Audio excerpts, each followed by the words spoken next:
Assalamualaikum mga kotak. Ngayon, araw gagawa tayo ng scabbard ng snorkelis. Ang size po ng blade na to ay 8 inches. Yan. Snorkelis po ito.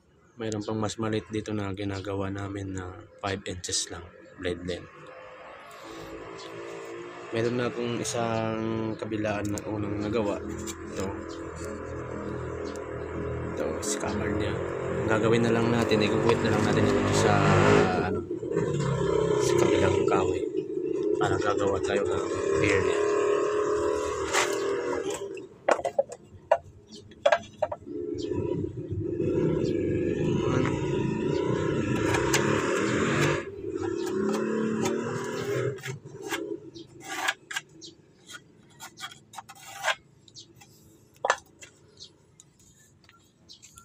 Ayan na po. Tapos, injection na natin.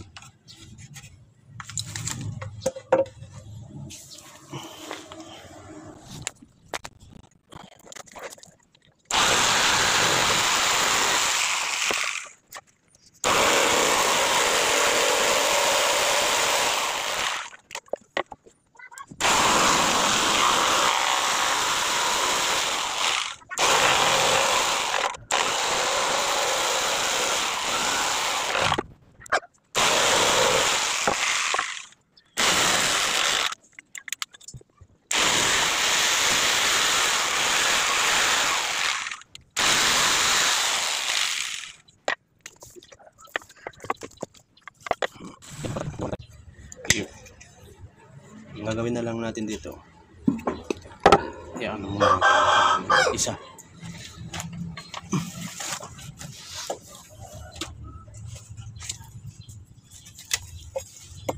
Yung isa muna yung eksakto natin sa plate, tapos tsaka naman yung isang scabbard. Ito ang gagawin natin ay butasan muna natin yung scabbard para papasok yung plate.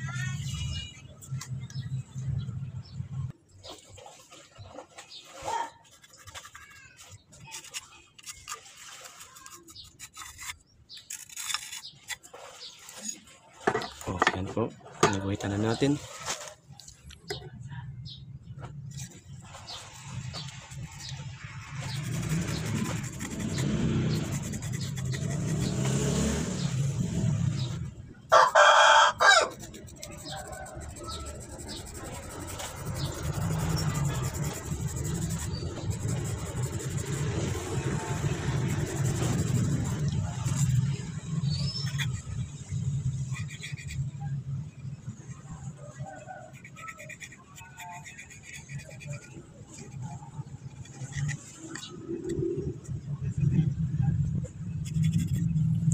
Gamitin natin dito ay grinder.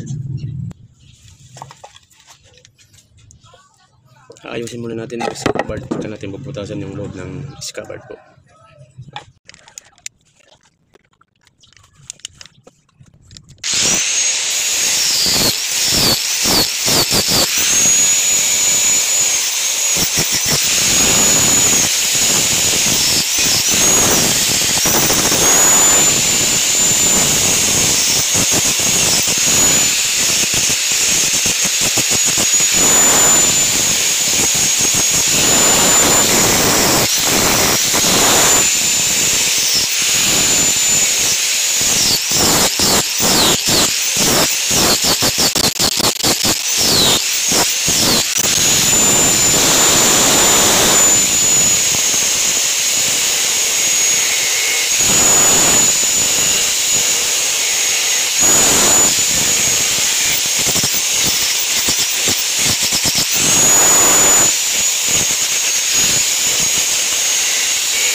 Tapos susukat natin kung kasya na yung ano niya, yung butas.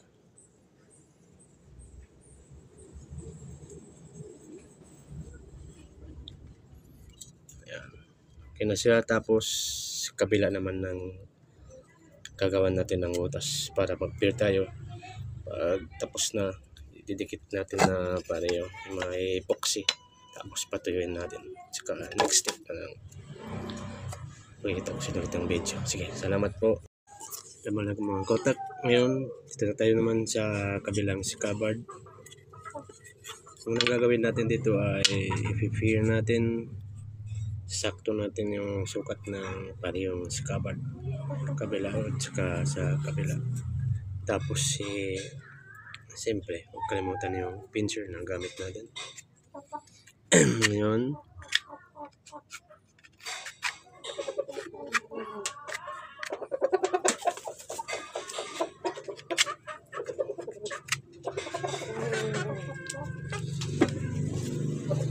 pag okay na yung ano ng scabbard natin, tapos mamaya naman at sa unang scabbard saka natin i-wait yung blade sa loob ng scabbard,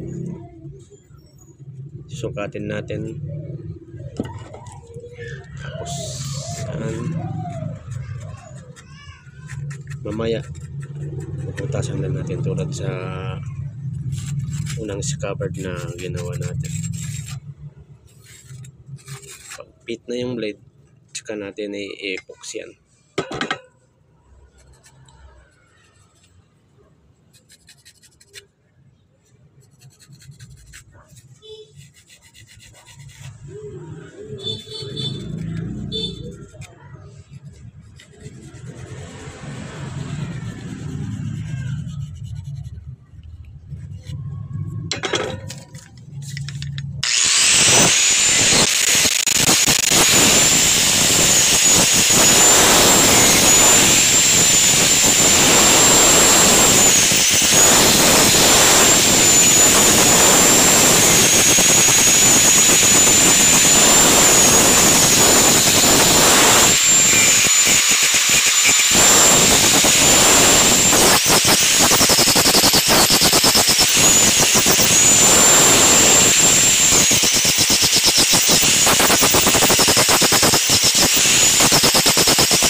Tulad sa una, sukatin din natin.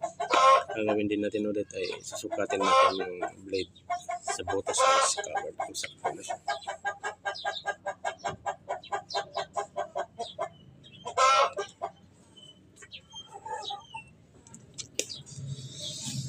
Yan, mukhang may ano pang kunti. Yan muna natin.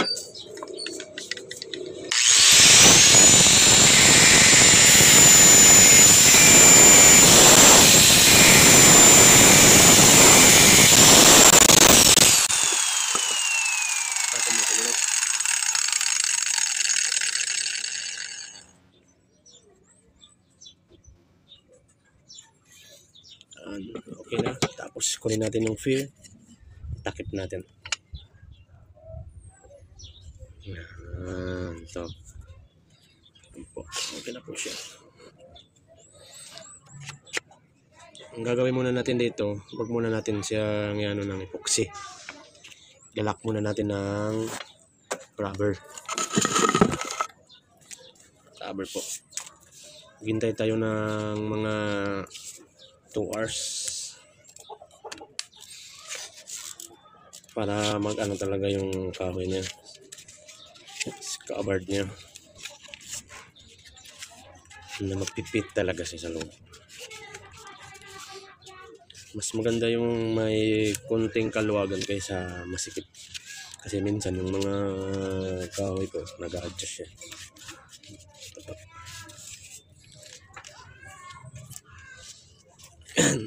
Susunod po natin ay epoxy natin, tapos pag natuyo ng epoxy, and then ipag-finalize na natin, ipulit na natin yung original na mukha ng scabbard. Doon natin na yung unti-unti ukitan, ininito.